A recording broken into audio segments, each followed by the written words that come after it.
As a 16-year-old high school sophomore, I found out that I had Hodgkin's lymphoma, which is a form of cancer.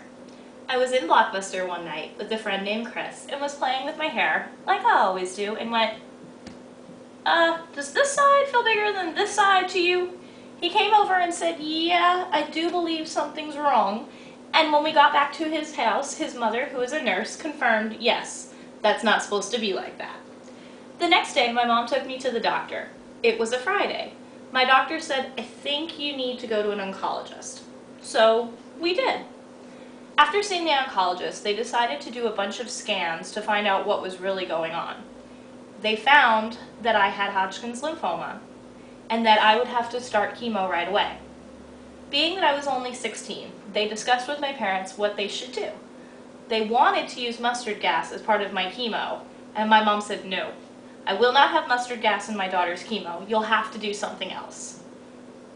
They said that they had an experimental protocol that they could use. Mom said, fine, I can deal with that. You can do that instead. So I began 6 months of chemotherapy, did not have to go to school, which I thought was great, and was homeschooled. In those 6 months of chemotherapy, 8 hours a day, I was laying in a bed, pretty knocked out and tired, waiting on an IV to drip. Have you ever actually laid in a hospital bed watching an IV drip? It's like waiting for something that's never going to happen. You keep looking at it going, is it done? Is it done now? Can I go home? And it just takes forever. I also made the mistake of eating barbecue chips and drinking grape juice. I'm not really sure why I picked this combination, but I will tell you that I will go nowhere near grape juice or barbecue chips, either combined or alone, ever again. Just the thought of it makes me want to, you don't even want to know. Having chemo really wasn't that bad. There was a little girl with me, because we were both at Nemours, named Rebecca. Her chemo was so strong that her eyes were crossed, and after seeing little Rebecca, I thought, you know what? This really isn't so bad. Yes, it hurts to be pricked in the arm every day so they could take a bunch of blood from you. Yes, it hurt to have the surgery so they could put a port in you so that they can put your chemo there so it doesn't burn your arm. Yes, it's no fun to be here, but to see a little 3-year-old suffering worse than you put everything in perspective. After 6 months of chemo, I was told then we were going to do radiation, which meant I could go back to school. Okay, fine, I'm going. Back to school, great. I would leave an hour early every day to go and have my radiation treatments, which took 5 minutes but were 40 minutes away. Always fun.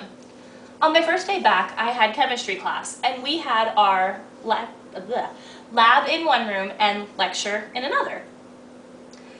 From the lecture room to the lab room, I thought, okay, great, I've got on a wig. No one really knows. What am I going to do? You really can't be near a Bunsen burner with a wig. So I walked into the other room, held my breath, pulled off the wig and put it down, and went to my station. A couple people looked at me. One said, you had hair a minute ago. What just happened? So I explained to them that I had had cancer. Apparently no one had noticed that I was gone for 6 months, which was fine with me. And we all, thank goodness, got to laugh about it, as my guy friends decided that they were all going to try the wig on. I'll have to tell you, the pictures were pretty darn funny. I don't know who had a camera at school that day, but somebody did, because I have the pictures. Having cancer really wasn't that bad.